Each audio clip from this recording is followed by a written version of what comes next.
tenemos con nosotros al otro lado del teléfono, acompañándonos al doctor Isidoro Bruna, director médico de HM Fertility Center y miembro de la Junta Directiva de la Sociedad Española de Fertilidad, SEF. Muy buenas tardes, doctor Bruna. Hola, buenas tardes, ¿qué tal? Muy buenas tardes y muchísimas gracias por estar hoy con nosotros acompañándonos. Un placer, muchísimas gracias. Doctor, antes que nada, queríamos introducir el tema, aprovechando, y dando a conocer la noticia que saltó ayer en todos los medios. Aparecía la noticia del malamente para mí llamado bebé de los tres padres en Inglaterra, técnica que además fue aprobada y autorizada en el Parlamento inglés ayer hacia última hora de la tarde. Eso es. Queríamos, antes que nada, que nos explicara un poquito realmente en qué consiste, para que todos podamos entenderlo, en qué consiste esta técnica tan novedosa. Bueno, en primer lugar, lo que quiero decir es que este tipo de noticias siempre ocasionan un ruido mediático que gusta mucho en los medios de comunicación y que es hasta cierto punto lógico, porque estamos hablando de una técnica nueva que conlleva muchas veces cuestiones bioéticas. Mira, esta técnica lo que hace es utilizar una versión modificada de la fecundación in vitro para reunir material genético de los dos progenitores, es decir, del padre y de la madre, más el de una tercera persona.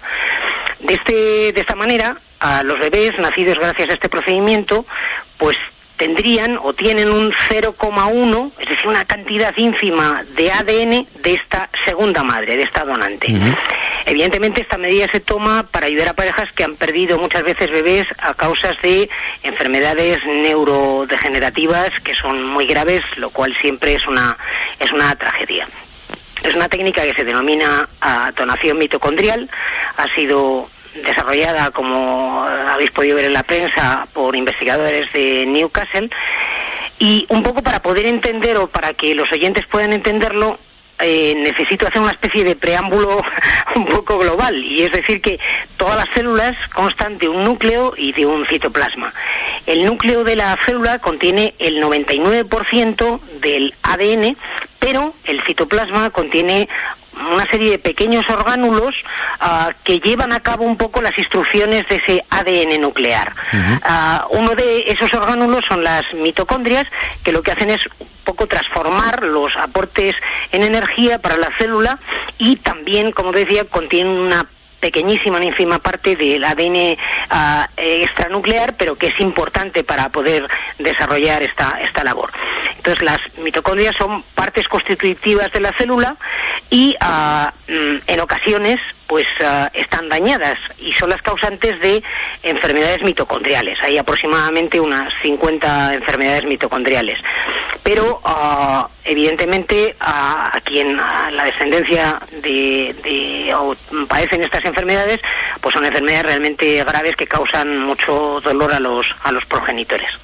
Claro, con lo cual yo entiendo que es un gran avance. Todo lo que sea evitar posibles enfermedades transmisibles a la descendencia siempre es un gran avance. Desde mi punto de vista, evidentemente sí. El problema es que el desarrollo científico en los últimos 20, 25 años, y particularmente en medicina de la reproducción, pues es tan espectacular que muchas veces necesitamos un tiempo de estudios experimentales para ver que primero la técnica funciona, pero indudablemente es un avance científico. La cuestión radica en que, como muchas veces digo, pues no todo lo técnicamente posible es moralmente aceptable, y hay que verlo desde distintos puntos de vista. Es decir, por ejemplo, la Comisión Nacional de Reproducción Asistida no está constituida aquí en España solamente por profesionales que nos dediquemos a la reproducción asistida, sino también hay periodistas, juristas, amas de casa, etcétera, gente que reúne un poco a todo el ámbito social para que puedan de alguna manera deliberar sobre las cuestiones, sobre la eticidad muchas veces de este tipo de técnicas. Sí, desde mi punto de vista, si esta técnica funciona, va a ser un avance importante para prevenir justamente el desarrollo de estas enfermedades. Y el problema se suscita porque justamente se actúa sobre un embrión, porque nadie, por ejemplo, ve desde el punto de vista ético nada mal que se trasplante cualquier tipo de órgano hoy en día, y de hecho estos órganos que se trasplantan contienen el ADN del donante que no se mezcla con las características genéticas del receptor de una manera relevante, ¿no? Pero, bueno, todavía es una técnica experimental y hay algunas pequeñas incertidumbres sobre la eficacia absoluta que puedan tener. Claro, porque en este ADN que está solamente en las mitocondrias y que se transfieren al futuro bebé solamente a través del gameto femenino. Eso es. Solamente del ovocito. Eso es. ¿Realmente qué importancia tiene este ADN? Más o menos nos contaba ahora que es como, digamos, el plano para montar un mueble de IKEA, casi. Es un poco eso, es lo que aporta la mitocondria es lo que aporta la energía para que la célula pueda funcionar, pero fíjate que no tiene más allá, se calcula aproximadamente que una mitocondria no tiene más allá de unos 37 genes, es decir, representa el 0,1, 0,18 para ser exactos de los genes que tiene una célula, que son 20 y tantos mil en total, es decir, son realmente muy pocos genes. El problema se plantea en si se evita absolutamente este tipo de enfermedades, porque una vez que hemos creado a un ser humano, ese ser humano va a aportar también las posibles mutaciones y a transmitirlas a la descendencia. Pero sí, realmente, digamos que la dotación genética de estos orgánulos llamados mitocondrias es muy pequeña con respecto al conjunto global de genes que tiene una célula. Y en cuanto a la técnica, es también un poquito muy similar yo creo que es algo que tenemos todos en la cabeza hace unos años cuando se clonó la famosa oveja Dolly. Sí, eso es. Es muy parecido, ¿no? Es una técnica parecida y la verdad es que, fíjate, para que nos hagamos una idea, se ha intentado durante años, pero parece que es una línea un poco abandonada, que como los gametos femeninos, como los óvulos, se deterioran mucho a medida que avanza la edad de la mujer, pues intentó en una época justamente justamente trasplantar los núcleos de los ovocitos de mujeres con edades avanzadas a citoplasmas de mujeres más jóvenes, a ver si así eran capaces de poder tener una capacidad de implantar superior, pero sin embargo no se acabó de dar. Sí, es una técnica relativamente parecida a la de la clonación. Con toda la serie también de implicaciones éticas que tuvo en su momento el tema de Dolly. Nos hacía referencia también ahora mismo a la Comisión Nacional de Reproducción Asistida. Sí. Aquí en nuestro programa tuvimos a una de las representantes de esta comisión, nos estuvo contando cómo funciona. Uh-huh. Y yo le transmitía, además, a mí me parecía curioso que la presidenta de esta comisión pertenecía, evidentemente sabemos que forma parte del gobierno que tenemos hoy en día, ¿sí? Pero que además formara parte del sector más conservador que existe hoy en día. Era miembro además del Opus Dei. Me chocaba mucho que una persona del Opus Dei fuera presidenta de la Comisión Nacional de Reproducción Asistida. Mira, yo no intervengo en la decisión de quién preside en cada momento la Comisión Nacional de Reproducción Asistida. Evidentemente ha tenido distintos presidentes, evidentemente digamos su línea política, por decirlo así, se mueve muchas veces pareja a la línea política del gobierno que en ese momento nos administra y por tanto esto es lo que hay. Pero también tengo que decir que el peso de los científicos y de los juristas que forman parte de la Comisión Nacional de Reproducción Asistida muchas veces es superior al pensamiento único que pueda tener un presidente o algunos otros miembros. En cualquier caso, hoy en día aquí en España no está autorizado todavía esta técnica. No, la última ley de reproducción asistida, que es de mayo del 2006, no acepta en este sentido o prohíbe la mezcla de material genético de los progenitores del mismo sexo, que sería lo que ocurriría en este caso, ¿no?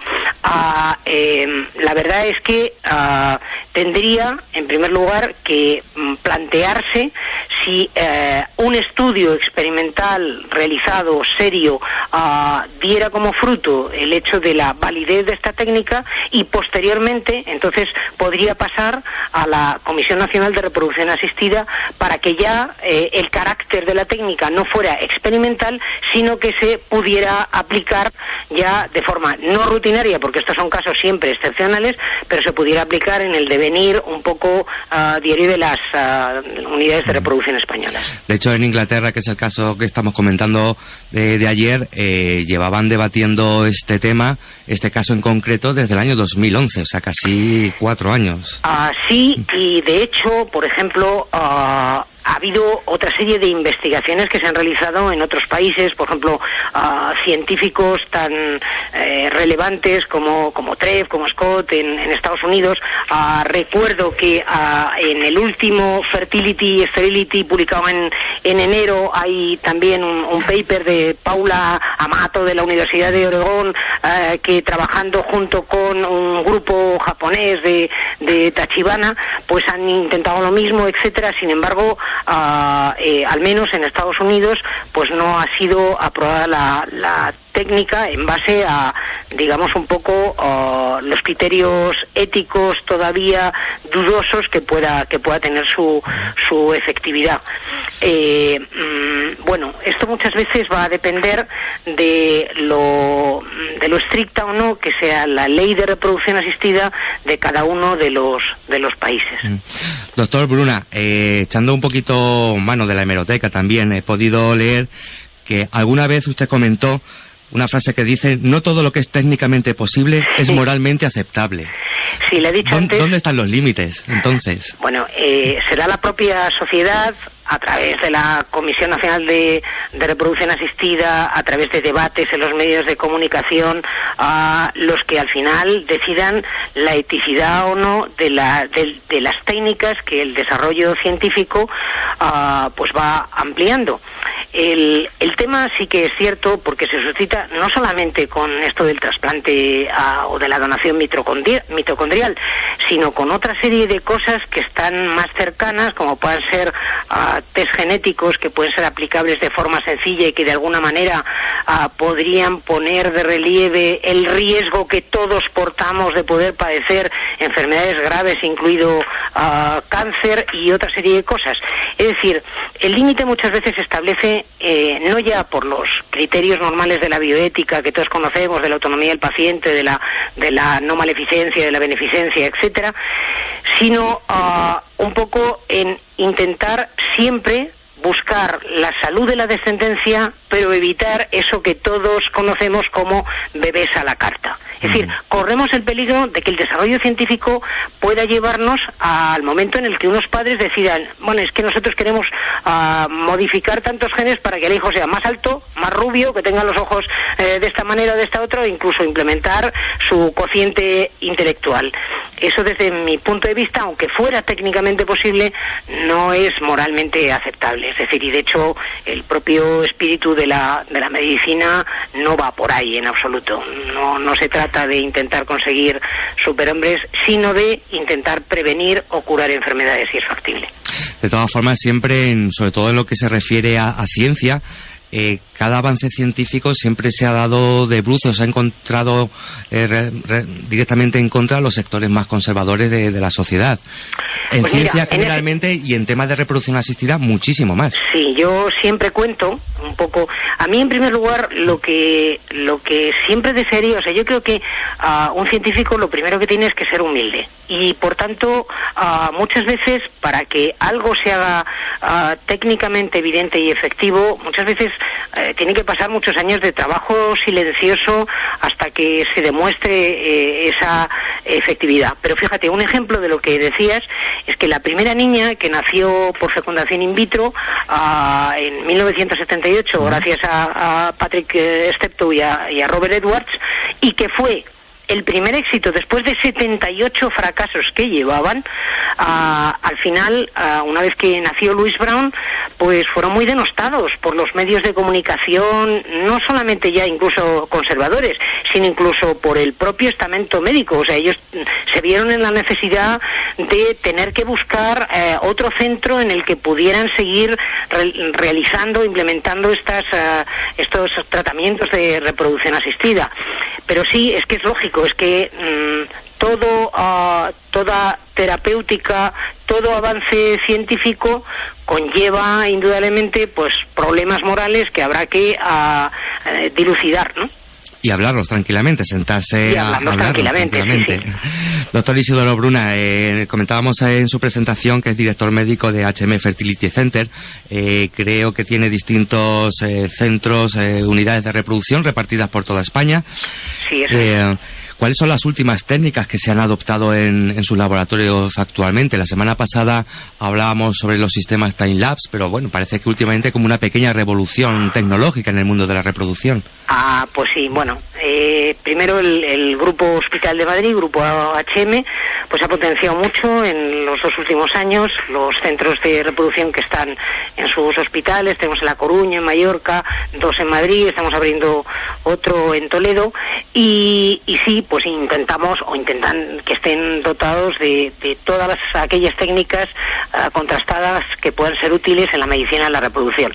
Probablemente las 2 últimas más importantes sean, por una parte, efectivamente, el time-lapse, que para que los oyentes puedan saberlo, es que hasta hace relativamente poco tiempo la valoración que hacíamos de la capacidad que tenían los embriones que generábamos en un laboratorio de poder implantar era una clasificación morfológica, es decir, en base a el número de células que tenía el embrión en día 2 o en día 3, de la simetría de las blastómeras, de que hubiera unos fragmentos, etcétera, etcétera, etcétera.